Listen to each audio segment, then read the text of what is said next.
Hello guys, Schizo Saint here. Today we got a brand new gun. This is going to be a first look at the Ruger GP100. This is the 4.2 inch model, equivalent to like a Smith & Wesson 686 or a Colt Python. We'll be comparing this more to the other 357 Magnum revolvers in the full review. I recently, it's kind of a long story how I got this. Basically, I got it on an extremely generous trade.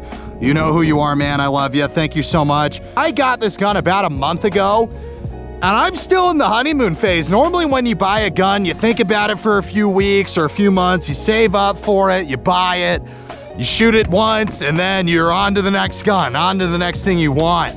And I just haven't moved on from loving this thing yet. I will confess, even though this video is a first impressions, I have already shot 50 rounds of 357 Magnum arms core through it, although there was so little recoil. I have a hard time believing that was real 357 Magnum. So we're gonna be shooting Federal 38 Special today and real deal, I think it's MagTech 357 Magnum. So let's go ahead and give it a whirl. The first 6 rounds we'll be shooting today is Federal 38 Special. Let's do it. And I'm gonna go ahead and do double action and then single action.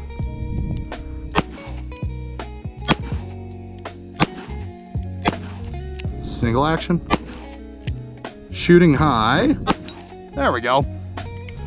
Let's see, do I got one more? Nope, that's it, that's all 6. And I'm gonna go ahead, I'm gonna go full boomer mode here, and I'm gonna go ahead and keep the shells. I do plan on reloading.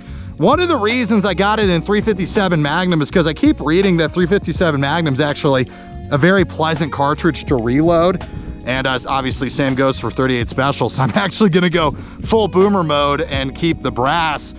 So overall, 38 Special, almost no recoil at all. Let's go ahead and shoot some 357.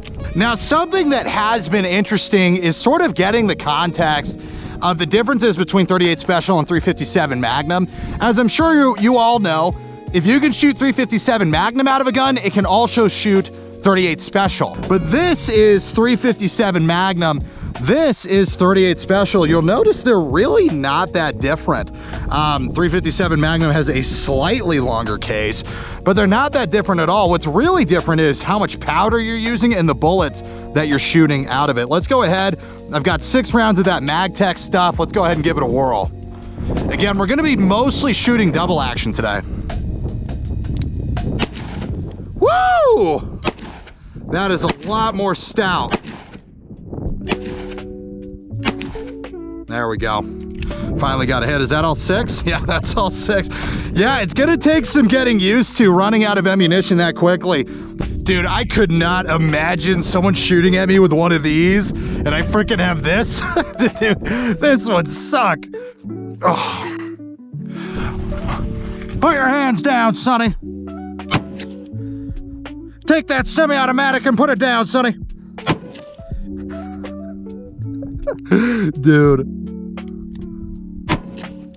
Oh, I actually hit. Dang, I'm pretty good. Maybe I just need to shoot it sideways. Maybe that's how I start hitting the target. Put the gun down, Sonny.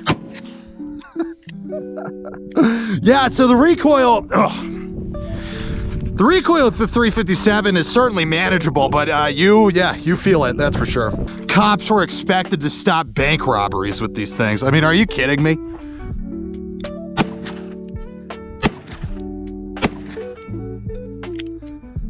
Now, something that's interesting is you'll notice that, like, you have to do all the work bringing the gun back down. With a semi-auto, the slide's gonna go back and the slide's gonna go forward.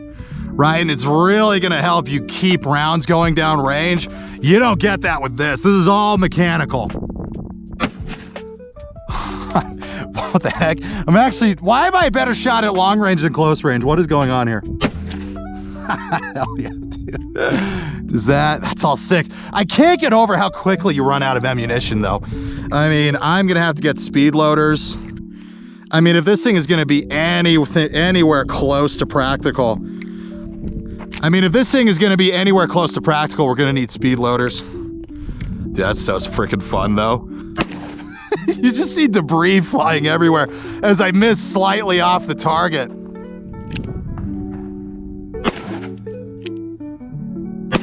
mean, you just see how much power 357 Magnum has. So when it comes to getting a revolver, there's really only a handful of reasons to get a revolver.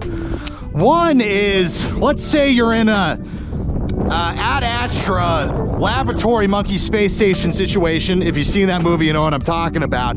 If you have to let some rounds rip inside a space station in a zero-G environment, the shells are not going to eject and fly all over the space station because the shells are all self-contained.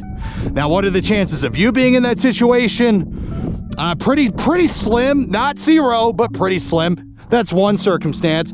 Another circumstance is a revolver is going to be able to shoot bigger rounds per round, if that makes sense, than like a semi-automatic. So if you're going into bear country, you're going to be able to pack a bigger bullet, like, for example, 454 Casull or 44 Magnum or 45 Long Colt.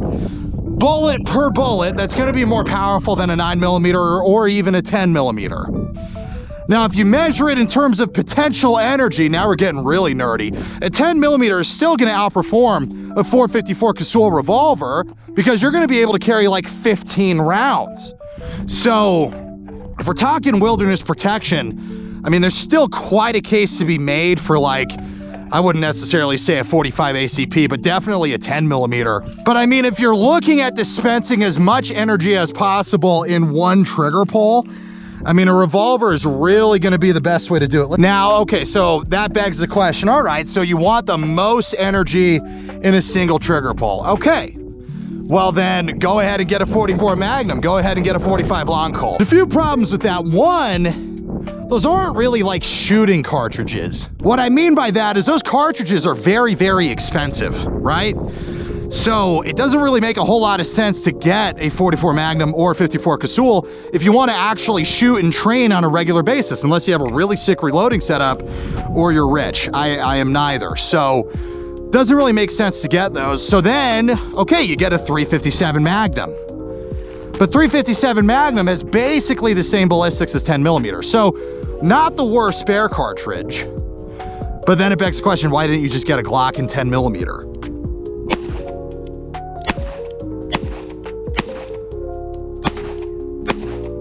And I think the answer is, listen, what has more aura? Okay, I know gunfights are not won by aura, but what has more aura? A cheap 10mm or this? I mean, this thing is just, I mean, it's just so pretty. I just can't get over it.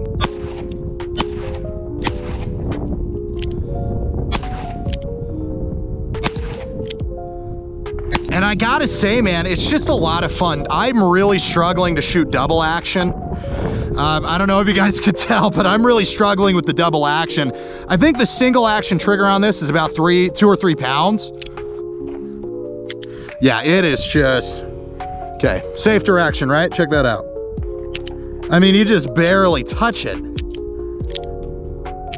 And it goes off, but look at the amount of trigger movement here in double action. Look at that. And look at everything that trigger is doing. We're spinning the cylinder, we're pulling the hammer back, we're compressing a spring in the grip. Boom, and then we're finally free. See that? I mean, there's just a lot going on.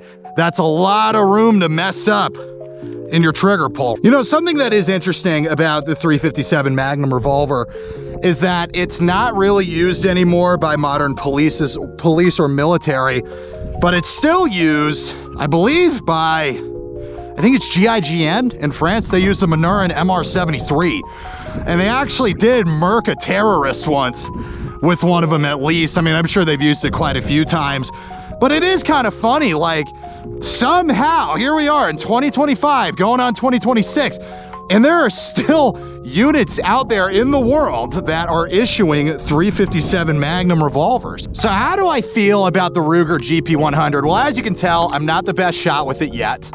I do plan on changing that, hopefully with some good dry fire and some adjustment of the sights. I do want to be as proficient with this thing as possible, because there is something about shooting it that just feels right. And I know that's kind of gay, but I don't know how else to put it. Like, shooting this gun, loading this gun, like, the feel of it is just incredible. We got this amazing overmolded rubber grip. We got a 4-inch barrel, which I think is perfect. I think this is the perfect dimensions for the Ruger GP100. It looks good. It's an heirloom gun for sure. The kind of gun you want passed down forever. And I actually did take it backpacking with a buddy of mine recently, and I didn't really notice the weight. Normally I backpack something like this in, so, which is kind of dumb, but I do that. But obviously carrying this was a lot more comfortable.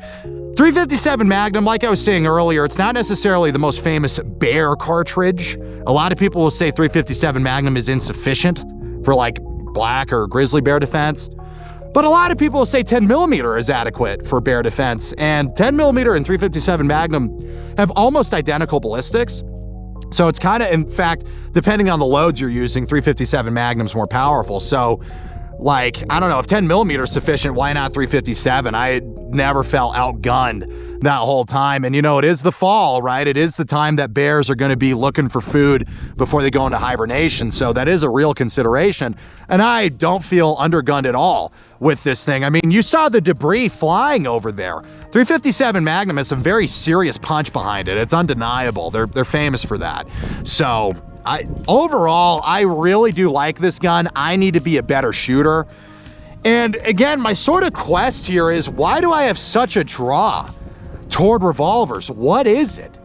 So thank you guys so much for watching. Let me know what you guys think in the comments. Also, if you guys have any suggestions for becoming a better revolver shooter, any suggestions for a holster, please let me know. Also, if you guys want to support the channel, we do have some new sticker designs out. We have Department of Homeland Security. It's an epic sticker, kind of designed with my community. So go ahead and check that out. We also have the Draco sticker as well, and there's a new holographic sticker. So there's a lot to look at. Go ahead and check that out in the description below. We also have a Patreon as well if you want to support the channel and get involved in the Discord. So thank you guys. Have a wonderful rest of your day. Look forward to talking to you again soon. Bye-bye.